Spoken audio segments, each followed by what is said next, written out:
Three Doors by Keith Imbody.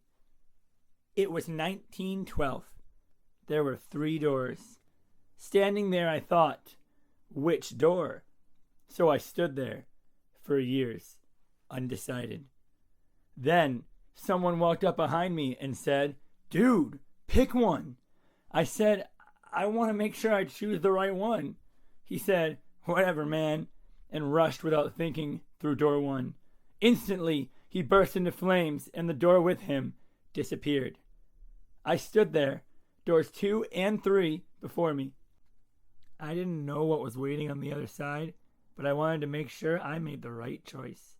So I asked God, "God, I want to choose the right door. Help me." Immediately, out of nowhere, someone came up behind me again, but something was wrong. This person looked like he didn't care much for anything, as he came up behind me and said, "Why do you keep waiting there? Foolish." He stood there with me anyways. I tried to tell him, "Just wait with me." Shockingly, he waited with me for 1 month. "Surely that's enough time," he finally said to me. "No, wait," I said. I asked God again, "God, help me. Help this man too." "God?" the man said. "You're crazy. Why would I wait on God?" He ran through door 3, and he too burst into flames. Him and the door were gone. Now, obviously, you would think, it's time to go. Door 2 it is. But something told me to wait. "God," I asked, "this waiting is taking so long. I just want to know what to do. Help me to know that waiting is part of your plan." As I stood there, someone came up to me and started talking to me. Time seemed to move quicker, but it still wasn't time to go through the door. I had to wait. I talked to this person for maybe 3 days or maybe 3 years. I didn't know because time seemed to fly by. As we were talking, we both thought about walking through the door, but both of us decided we should wait. The door didn't seem like the right one. Not yet. More time passed, and all of a sudden, an old man showed up. "Why are you two just standing there?" he asked. "There is a perfectly good door right there. Seems to be the only choice. Why aren't you walking through?" Taken aback by this old man's question, we looked at him and said, "It doesn't seem like the right time."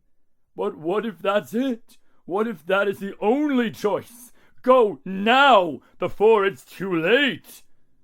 I thought about going, and so did my friend.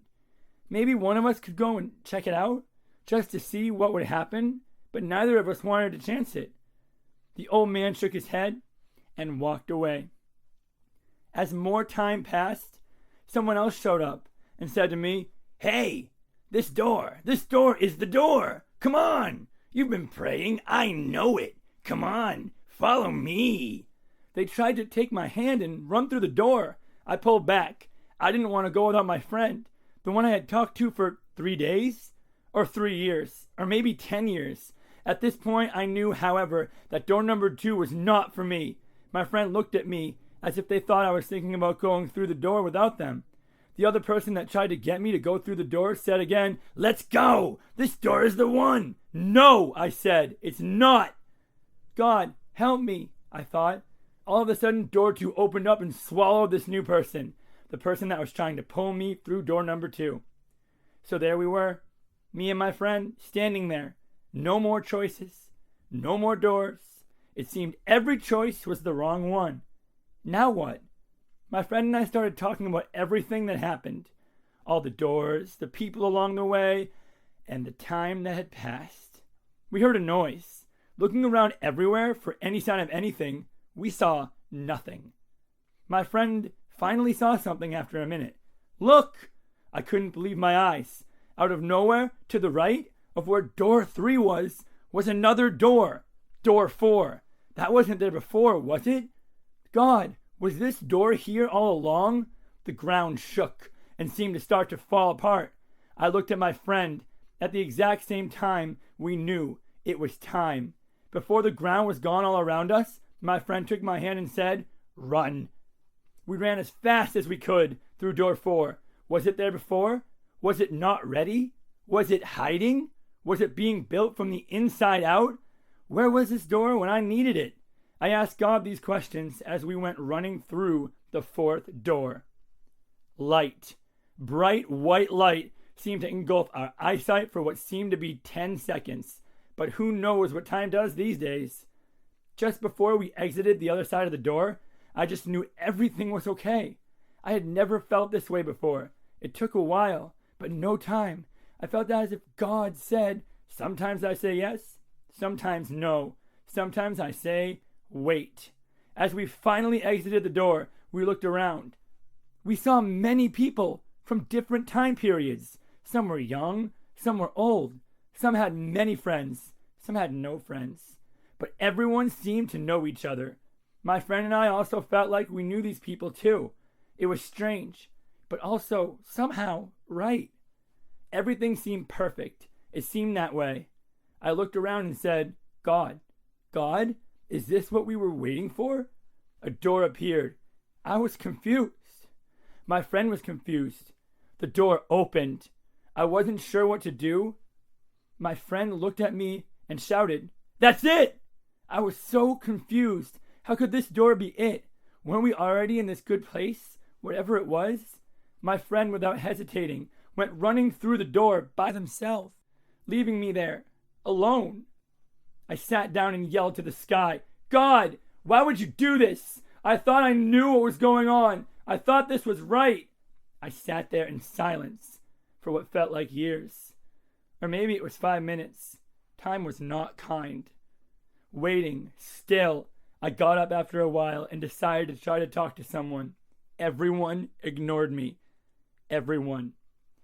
Maybe I should have gone through door 1. Bursting into flames surely would have been more kind than this. Do you hear me, God? Why are you ignoring me? Just then, the ground started to shake. I thought I was in the perfect place. What was going on? Why would the ground shake? What was happening? You know what? I thought. I don't care. Go ahead, ground. I don't care anymore. Deciding to give up, I looked around as cracks formed in the ground all around me. I was done. Ready to die. The ground was just about ready to swallow me up. It had broken all around me. I watched as everyone panicked. Some ran through doors that appeared. Some tried to run but got swallowed by the earth. Some, like me, just gave up. Before the end, I had to see it. The stupid door that took away my friend. I got up, nearly avoiding death, but for a minute. I went up to the door, and it dawned on me. Why hadn't I gone through the door too? What was I holding on to? A glimpse of hope. I decided to not give up. I'll go through the door. Surely my friend was waiting for me on the other side. I went to turn the doorknob. The door was locked. I frantically looked around and quickly looked up. As the ground gave way underneath me, I said to God, I don't know why you're doing this to me. Why don't you love me anymore? I started to fall as the ground finally gave way around me. I heard a noise.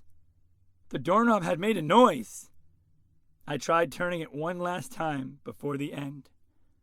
Nothing. This was it. It was over. I looked up one final time and said softly, God, I don't understand. Just then, the doorknob turned, but from the other side. The door swung open, and just as I thought I was falling to my doom, my friend took my hand and pulled me through the other side, as it seemed everything from that season went out of sight. I looked around, dazed, confused. I recognized some of these people too. They had gone through the other doors, their doors. My friend looked at me. I'm so sorry, my friend said. Something told me to go through the door. I didn't want to leave you. I looked at my friend. Something was different. What happened when you came through that door? I asked. I had to be ready, my friend said. I had to be ready to save you. Confused, I looked around again. Everyone disappeared. My friend disappeared. And I looked in front of me, in shock at what I saw. I saw 3 doors, and I didn't know which one to go through. So I waited. The end.